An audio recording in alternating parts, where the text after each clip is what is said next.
Welcome back to Srimathi Soujanya channel.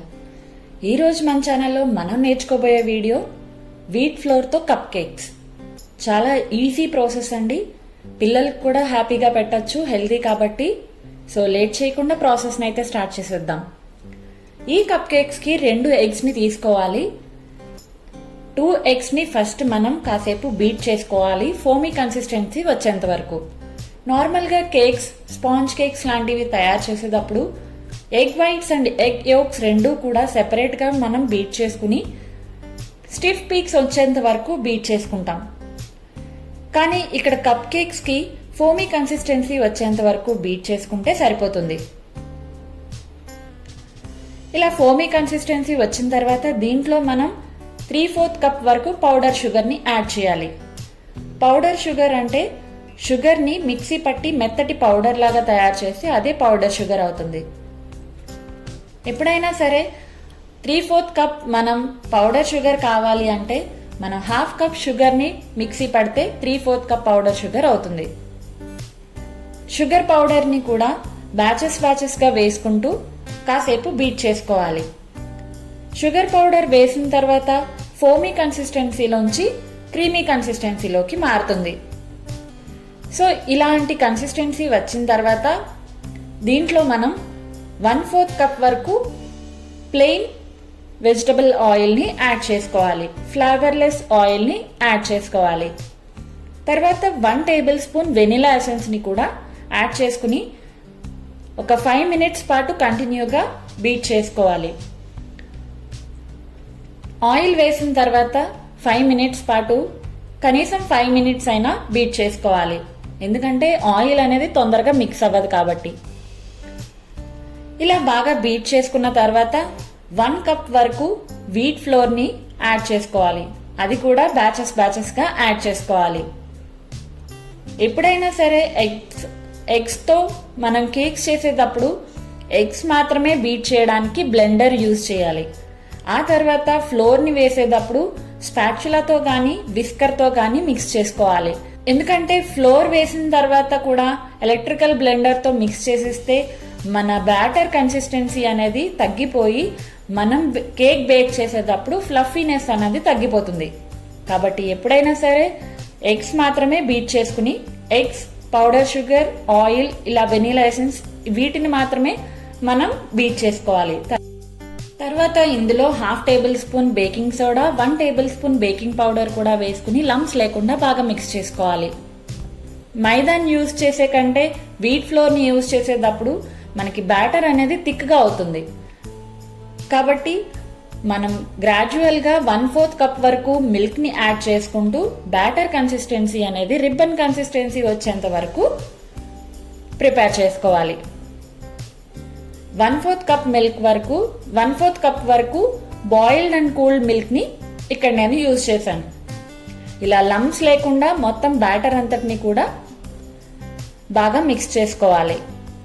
ఆ తర్వాత మీ దగ్గర అవైలబుల్గా ఉంటే కప్ కేక్ మౌల్డ్స్లోకి బ్యాటర్ని వేసుకోవచ్చు, లేదంటే డిస్పోజబుల్ కప్స్లో వేసుకోవచ్చు, లేదంటే మన ఇంట్లో ఎప్పుడు అవైలబుల్గా ఉండే స్టీల్ కప్స్లో కానీ స్టీల్ గ్లాసెస్లో కానీ కూడా వేసుకోవచ్చు.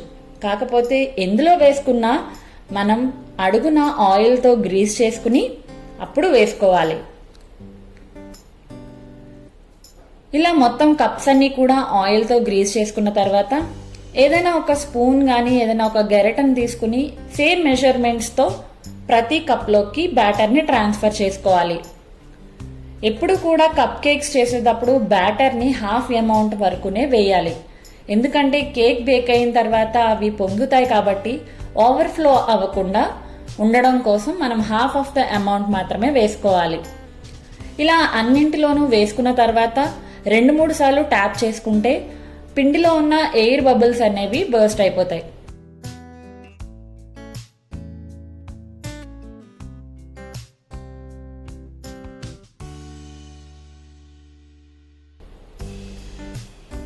మనం ముందుగానే కుక్కర్ని ఇక్కడ ప్రీహీట్ చేసుకోవాలి. దానికోసం అడుగున సాల్ట్ వేసి మూత పెట్టి హై ఫ్లేమ్లో ఒక 5 మినిట్స్ పాటు ప్రీహీట్ చేసుకోవాలి. తర్వాత దాంట్లో ఒక ప్లేట్ని అరేంజ్ చేసి మనం వేసుకున్న కేక్ మౌల్డ్స్ అన్ని, మనం వేసుకున్న కప్ కేక్స్ అన్ని కూడా ప్లేట్ పైన అరేంజ్ చేసేసుకోవాలి. ఇలా అరేంజ్ చేసుకున్న తర్వాత మూత పెట్టి 30 to 35 మినిట్స్ పాటు లో ఫ్లేమ్లో బేక్ చేసుకుంటే మన కప్ కేక్స్ అనేవి రెడీ అవుతాయి.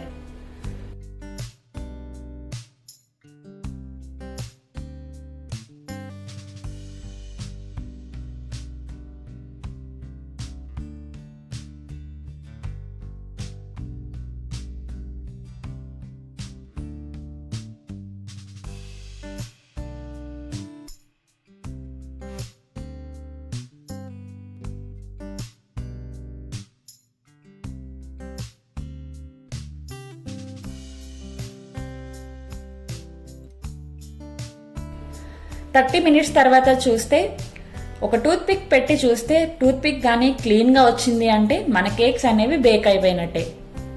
అప్పుడు ఫ్లేమ్ని ఆఫ్ చేసుకుని ఆ కప్ కేక్స్ అనేవి బయటకు తీసేసుకుని వాటిపైన ఒక క్లాత్ పెట్టి వాటిని చల్లార్చుకోవాలి. పూర్తిగా చల్లారిన తర్వాత ఇక్కడ ఓపెన్ చేసి చూపిస్తున్నాను ఒకటి మీకు. మన కప్ కేక్స్ అనేవి పర్ఫెక్ట్గా రెడీ అయిపోయినాయండి.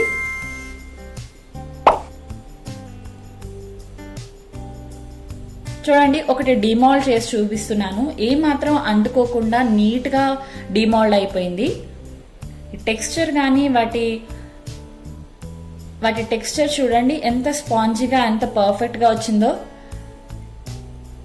ఈ కేక్స్లో మైదా వేయలేదు కాబట్టి మనం పిల్లలకి కూడా హ్యాపీగా పెట్టచ్చు.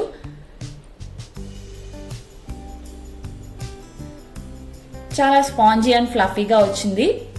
సో మీరు కూడా ఖచ్చితంగా ట్రై చేయండి.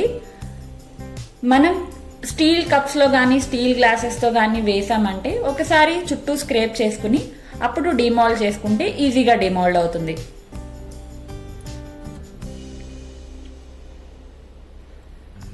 చూడండి, మంచి టెక్స్చర్ తోటి, మంచి కలర్ తోటి చాలా స్పాంజీగా వచ్చింది మన కప్ కేక్స్. సో ఇదండి ఈరోజు వీడియో. కప్ కేక్స్ ఎలా తయారు చేయాలన్నది నేను మీకు క్లియర్గా ఎక్స్ప్లెయిన్ చేశానని అనుకుంటున్నాను. సో మరొక మంచి వీడియోతో మళ్ళీ కలుద్దాం. నా వీడియో కనుక మీకు నచ్చినట్టయితే దయచేసి ఒక లైక్ చేయండి. ఫస్ట్ టైం నా ఛానల్ని చూస్తుంటే కనుక నా కంటెంట్ చూసి మీకు నచ్చితే కనుక సబ్స్క్రైబ్ చేసుకోవడం మాత్రం మర్చిపోకండి. Thanks for watching.